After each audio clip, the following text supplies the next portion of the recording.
So today I want to talk about just a concept that my friend helped me come up with, and it was just I have way too many games to play right now.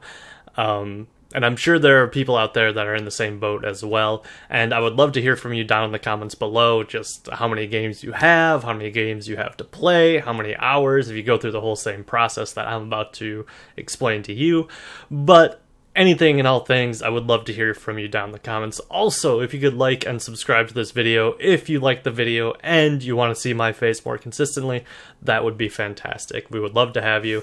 But let's jump into the meat of the actual video. So, like I said, I got this idea from a friend, and I was complaining to him about not having enough time to play all these games that I have, and so he was telling me to kind of prioritize and just kind of find a way to get through each game one by one. I found this website called howlongtobeat.com, and all this website is you type in the name of the game, and it'll bring up the game and how long it takes to complete it. It'll be a little bit, it'll say the average completion time for like just a story playthrough. It'll be the average completion time for like a completionist. And then it has a third category. I want to say it's like story plus side missions or something like that. And I think it might also have a couple more underneath. But those are the three main categories that they have in their little preview of the game itself.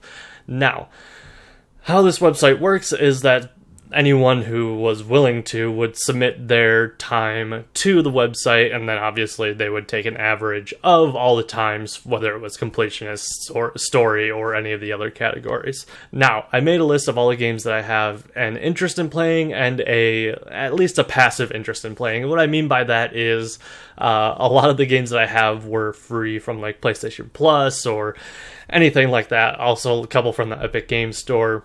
Regardless, so those are kind of more passing, like if I ever get the chance I will play them, and some of the games I just have just because I have no self-control. Anywho, so what I did was using that website that I mentioned, that howlongtobeat.com, using that I crunched the numbers and put the time next to the list of games that I had. So I divided this list into two separate categories, essentially, one for console and one for PC. So just to make sure I have the numbers correct here, for console I had 14 games, and those games equaled to about 583 hours.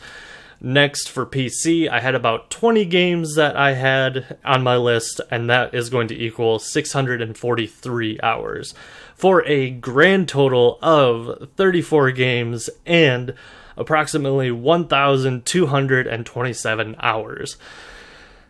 Whew. Now, that is a lot of hours, so I'm going to throw some more math at you. Honestly, this is the most math I've done since college, I think. But looking up on Google, the average amount of hours per month is about 730 and a half hours. So taking the total number of hours for the game and dividing it by 730 and a half hours, that equals out to about a month and a half straight of playing games.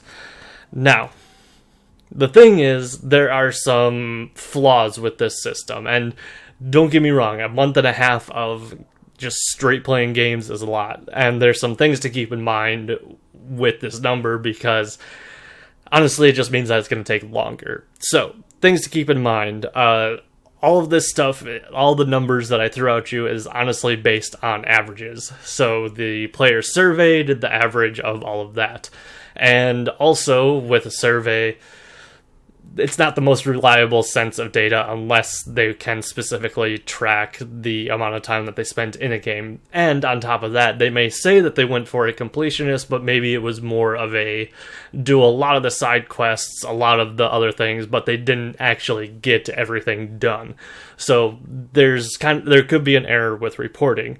The other thing to keep in mind is, since I tend to suck at some games, say on my list I have all the Dark Souls-esque games, those are going to take me longer than the reported average completion time because I'm kind of just terrible at those games. So that's also going to increase the amount of time.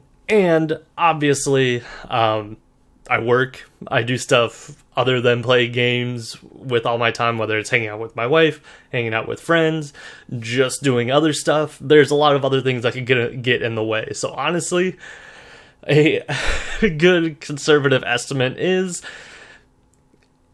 probably a solid year for me to complete all these games. And plus, on top of that, that doesn't even count. These are just the games that I want to play or have a passing interest. This has nothing in terms of accounting for getting distracted by games I have already played, or in a slightly more positive way, if I try a game and it turns out I don't like it and don't want to complete it all the way, then I can just cross that game off the list, and that's X amount of hours saved. But recently, I've been on an Assassin's Creed kick, and I've been going through and playing the older games, and I want to play from the older games all the way up to the new ones. And so, obviously, that's going to cut into the time of playing, new games that I've never played before. So, to wrap all this up into one concluding thing, I need to be a YouTuber full-time.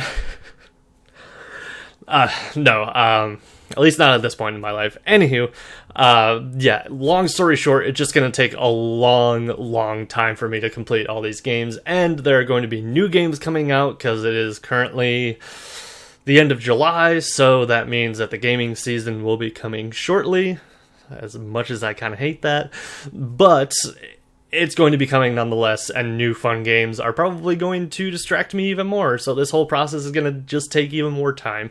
This endless uphill battle that, was it Greek person just rolling the big stone up the hill? That's kind of what it feels like, although, not nearly as drastic, because, this is just a hobby as opposed to actually doing, physical pushing. Anywho, as I mentioned at the top of the video, I would love to hear any and all thoughts, comments, anything down below in the comment section. How many hours do you have to play? I would love to hear those numbers down below. And also, if you have any good ideas on how to organize it, whether I should play it from shortest game to longest game, or just kind of do whatever the hell I want, I would also love to hear from you down in the comments below as well on how to proceed now that I have times attached to all these games. But also, as I mentioned at the top of the video, subscribe if you like this video, if you like seeing my face and you want to see more of my face. Don't forget to ring that little bell when you do subscribe. But either way, I will see y'all in the next video. I just said y'all. Peace.